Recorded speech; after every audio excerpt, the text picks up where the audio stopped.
Why is it that most churches don't grow beyond 200? Simply because it's the pastor that does everything. It's the self-employed model. It's the pastor that does it. The pastor does all the preaching. The pastor does all the visitation. The pastor does this. The pastor does that. Unfortunately, a pastor cannot manage more than 200 people as a person. That's why it caps at that level. Almost every church hits a growth plateau at 200. So, if you don't create a system, at that point, introduce a system and take it beyond you, you're stranded. There is power in synergy. You can't beat God. Even God that created us said it is not good for man to be alone. Two are better than one. So systems help us to leverage the principle of synergy. Two people will produce a whole lot more. 3 people, 4 people, 5 people will produce a whole lot more results than one person can. So I share with pastors, and you know what? The same phenomenon is true in business. Same. It was defined by one of the MBA classes at the University of Michigan. They gave it a name. They called it the brick wall. That the average business hits that brick wall. And what's the point? You start the business, you get the needs right, you define people's needs right, you get the product or service right, and you are passionate about it. Once you get that, the confluence between those 3 right, you make sales. Then your clientele begins to increase, and that's where we begin to have problems. Now you have a lot of orders and you are beginning to disappoint people because you've not cut their clothes. And gratefully in Nigeria, there's somebody to blame.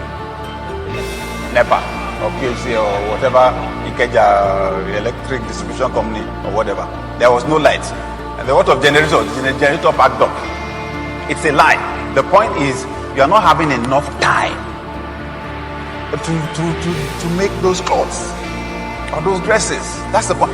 The organization is demanding for resources that are beyond the capacity of one person. Period. The only way you can jump over this brick wall is to build systems. It's to move from the S quadrant to the B quadrant. You need to hire people.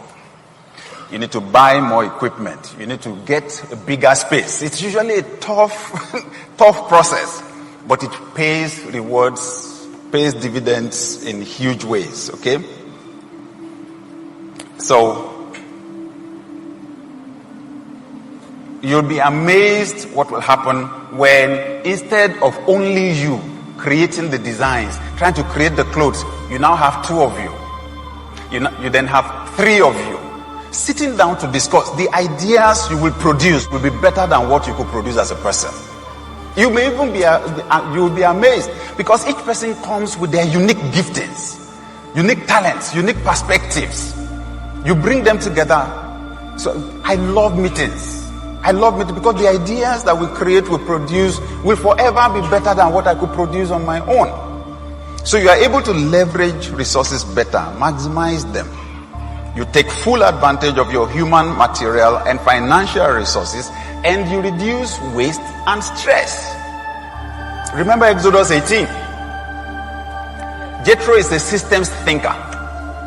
He comes to Moses in the wilderness and sees Moses alone, counseling people, resolving conflicts between people from morning till night. Jethro said, Moses, what you are doing is not good.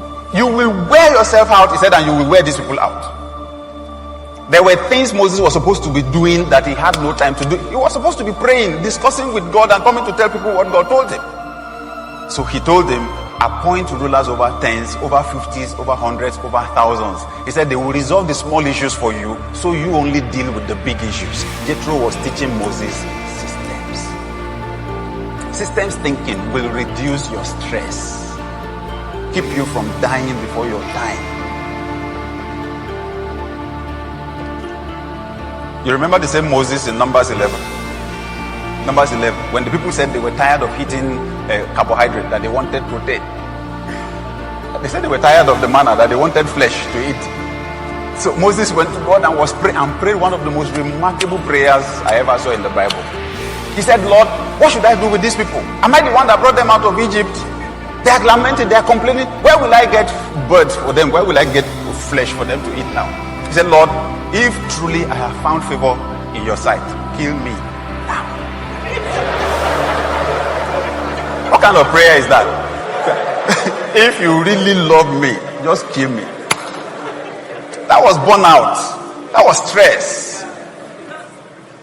And I can imagine God saying, Moses, kill you. You are the one that will kill yourself. You're almost dead already. You're almost dead. What did he say? He said, look out from among the people and pick 70 of the elders. He said, bring them out to the tabernacle. He said, I will take up the spirit that is on you and put it on them so that they may bear the burden with you. Create systems. Dr. Moses, create systems.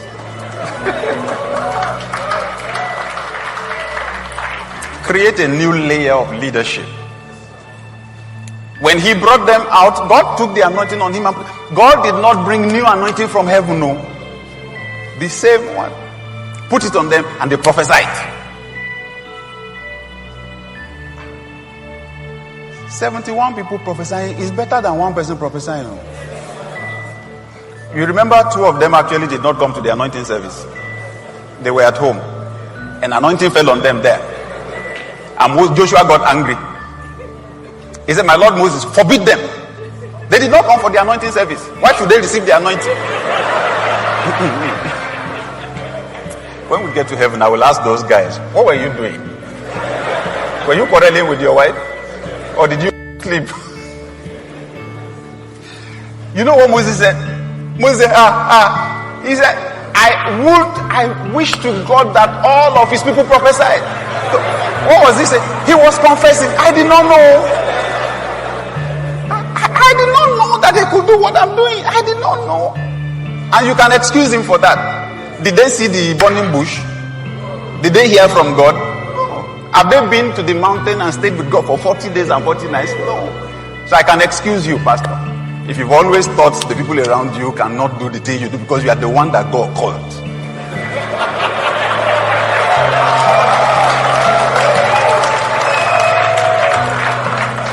Continue with your calling like that. He will soon call you home.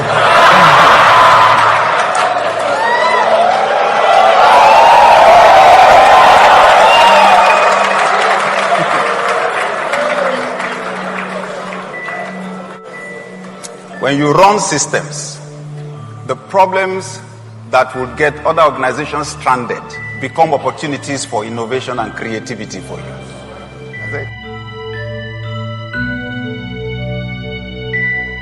Thank you for watching. Please like, share, and subscribe. Hit the notification button to know when we upload more videos.